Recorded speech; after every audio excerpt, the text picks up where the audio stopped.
2023 की new रेनकार्नेटेड isekai anime जिसका नाम है chronicles of aristocrat reborn in another world के एपिसोड 1 की शुरुआत में हम लोग हमारे मेन कैरेक्टर काजुया को देखते हैं जो कि एक दुकान की तरफ जा रहा होता है। तभी अचानक से दुकान में से काफी सारे लोग डर के बाहर भागने लगते हैं। वहीं पर दो लड़कियां काजुया से टकराकर वहीं पर गिर जाती है। तभी हमें पता लगता है कि उस दुकान में से तो एक चोर होता है जो कि सभी को मारने वाला था। वो अब बाहर आकर उन्हीं दो लड़कियों के ऊपर हमला करने वाला होता है। ये चीज काजुया भी देख लेता है और अब वो उन दोनों लड़कियों को बचाने के लिए उस चोर पर ही गिरकर उसे रोक लेता है। वो अब उन लड़कियों से कहता है यहाँ से जल्दी से चली जाओ। तभी काजुया नोटिस करता है कि उसको तो चाकू लग गया है और उसे खून निकल रहा है। ये देखकर वो चोर डर के वहां से भाग जाता है। वहीं पर काजुया जमीन पर गिर जाता है। ये देखकर वो लड़कियां काजुया के पास आकर रोने लगती है। वही काजुया कहता है मेरी वजह से ये लड़कियां रो रही है, क्या मैं अब मरने वाला हूँ। और अब अगली सीन में हम लोग देखते हैं काजुया एक अलग जगह पर उठता है। वो कहने लगता है क्या ये हॉस्पिटल है।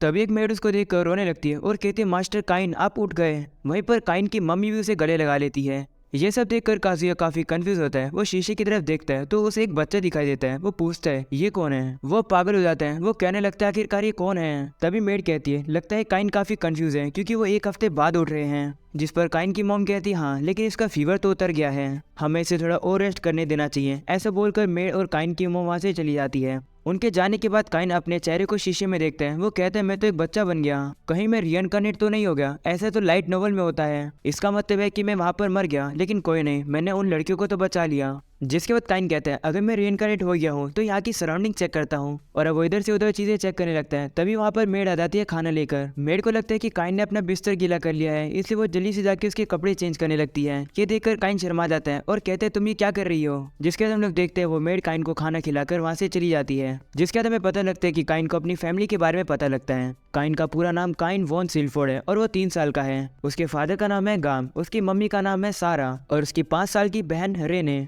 एक्चुअली में सारा उसके फादर की सेकंड वाइफ है। पहली वाइफ का नाम है मारिया और फिर उसके 2 बेटे हैं जिसका नाम है जिन और दूसरे का है एलेक। इसका मतलब काइन उसके फादर का तीसरा बेटा है। काइन अब बताता है कि उसके फादर एक हाई रैंक नोबल है और उसकी खुद की एक आर्मी है जो कि दुश्मनों से उन्हें प्रोटेक्ट करते हैं और वो फॉरेस्ट ऑफ मॉन्स्टर्स पर निगरानी रखते हैं। ये सब बातें काइन को मेड बता रही होती है। काइन ये सब सुनकर काफी ज्यादा एक्साइटेड हो जाता है। काइन को अब एडवेंचरर के बारे में भी पता लगता है जो कि मैजिक का यूज करके मॉन्स्टर को मारते हैं। काइन अब कहने लगते हैं मुझे भी मैजिक यूज करना है। तो मेड कहती है उसमें भी टाइम है, तुम्हें अभी पढ़ाई करनी होगी। ये सुनकर काइन अब डिसाइड करते हैं कि वो इसी वर्ल्ड में रहकर मैजिक सीखेगा। वो अब कहता है जिस वर्ल्ड से मैं आया हूँ उस वर्ल्ड में मेरे लास्ट रिलेटिव रह रहे थे जो कि मेरे दादाजी थे, लेकिन वो भी चल बसे। मैं अकेले रहता था, इसलिए मैं उस जगह को बिल्कुल मिस नहीं करने वाला हूँ। और अब अगले सीन में हम लोग देखते हैं काइन के पेरेंट्स काफी खुश होते हैं कि काइन अभी से मैथमेटिक कर सकता है। वही काइन मन में कहता है मैं इन लोग को कैसे बताऊं कि मैं तो हाई स्कूल का बच्चा हूँ, मेरे लिए तो ये आसान ही होगा ना।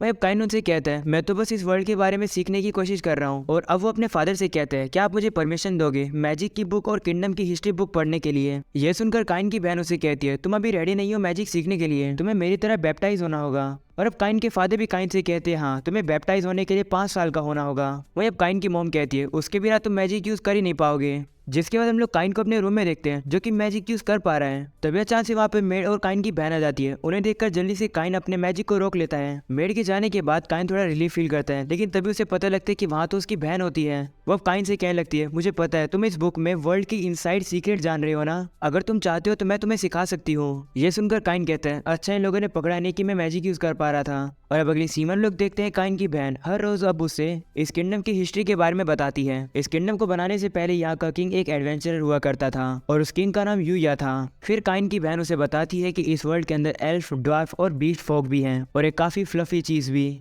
काइन ये सब सुनकर कहते हैं काश मैं अभी से ही बाहर जा पाता, लेकिन मुझे अभी 2 साल का वेट करना होगा मेरे बैप्टाइज होने के लिए। और अब अगली सीन में हम लोग देखते हैं 2 साल बीत जाते हैं। काइन अब 5 साल का हो गया है और थोड़ा कूल लगने लगा है। उसे देखकर काइन की बहन उसकी दीवानी ही हो जाती है। वो अब काइन से जाकर कहती है इतनी जल्दी बड़े मत हुआ करो। जिसके बाद हम लोग देखते हैं सभी लोग वहाँ से निकल जाते हैं क्योंकि आज काइन को बैप्टाइज होना है। वहीं अब काइन बाहर निकलने के बाद कहता है तो ये है बाहर की दुनिया। और अब काइन अपनी बहन से कहता है मैजिक स्टेटस क्या होता है। ये सुनकर उसकी बहन कहती है मैं तुम्हें दिखाती हूँ और वो अपना स्टेटस दिखाती है। काइन देखता है कि उसके पास तो 4 एलिमेंट होते हैं और प्रोटेक्शन होती है। तो अब काइन की मोमो से बताती है कि तुम्हारी बहन को गॉड ऑफ मैजिक से लेवल 2 की प्रोटेक्शन मिली है और प्रोटेक्शन लेवल 5 तक होता है और ये प्रोटेक्शन तुम्हें गॉड से मिलती है।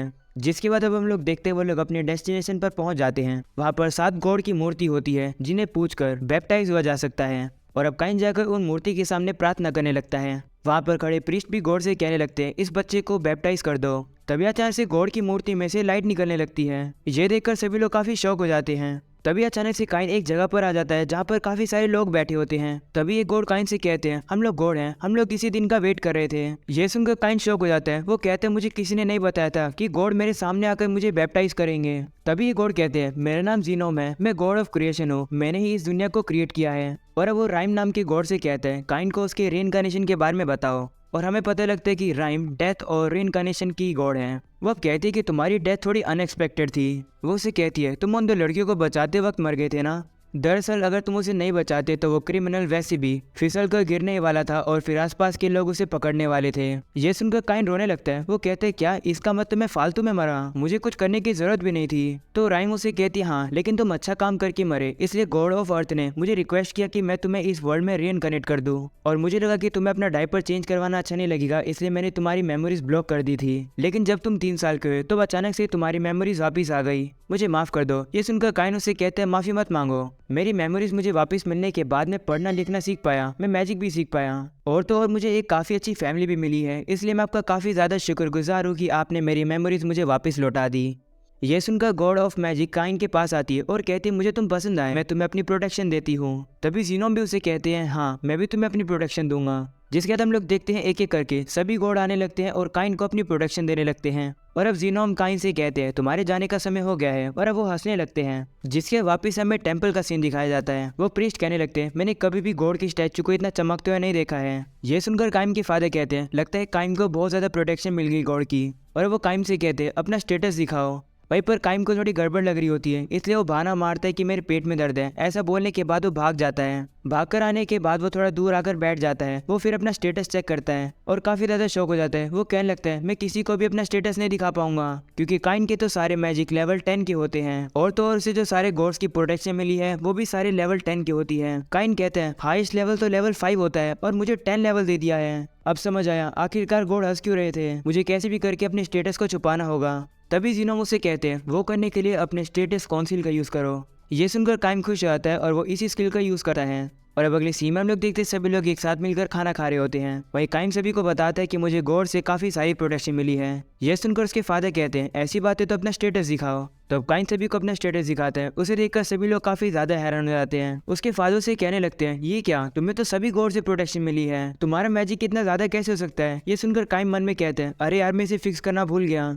तो उसके फादर कहते हैं, महल के जो मैजिक होते हैं उनकी मैजिक पावर सिर्फ 10,000 होती है और तुम तो बस 5 साल की हो और तुम्हारी इतनी ज्यादा मैजिक पावर। ये सुनकर सभी लोग कहते हैं, ये तो काफी अमेजिंग है। भाई काइम के फादर से कहते हैं, अपना स्टेटस किसी और को मत दिखाना, कभी भी किसी को पता लगा तो वो तुम पर शक करने लगेगा। ये सुनकर काइन कहते हैं, ठीक है मैं समझ गया, मैं किसी को भी नहीं बताऊंगा अपने स्टेटस के बारे में। और अब अगले सीन में हम लोग देखते हैं काइन अपने रूम में आता है, जहाँ पर वो एक समनिंग मैजिक की बुक देखता है। वो कहने लगता है, शायद से अब मैं एक फ्लफी एनिमल को समन कर पाऊंगा। ऐसा बोलकर अब वो बाहर की तरफ चला जाता है और बाहर जाकर एक फ्लफी एनिमल को समन करने लगता है। लेकिन एक एनिमल की जगह वहाँ पर गलती से एक मोस्टर समन हो जाता है। तब यहाँ से काइन की बहन और एक कैट गर्ल जा रही होती है। वो मोस्टर उन्हें देखकर उनके ऊपर हमला करने वाला होता है। ये देखकर काइन जल्दी से उनके सामने आ जाता है। वो याद करते हैं कि इस तरीके से अर्थ पर एक क्रिमिनल ने उन लड़कियों के ऊपर हमला कर दिया था। वो याद करके काइन अब जाकर उस मोस्टर को मारने लगता है, लेकिन वो मोस्टर काइन को ही मुक्का मार देता है। लेकिन फिर भी काइन हार नहीं मानता है। वो कहने लगता है, मैं किसी को भी रोते हुए नहीं देख सकता हूँ। जिसके बाद वो अनसमनिंग करके उस मोस्टर को वापिस से भेज देता है और अब वो जमीन पर गिर जाता है।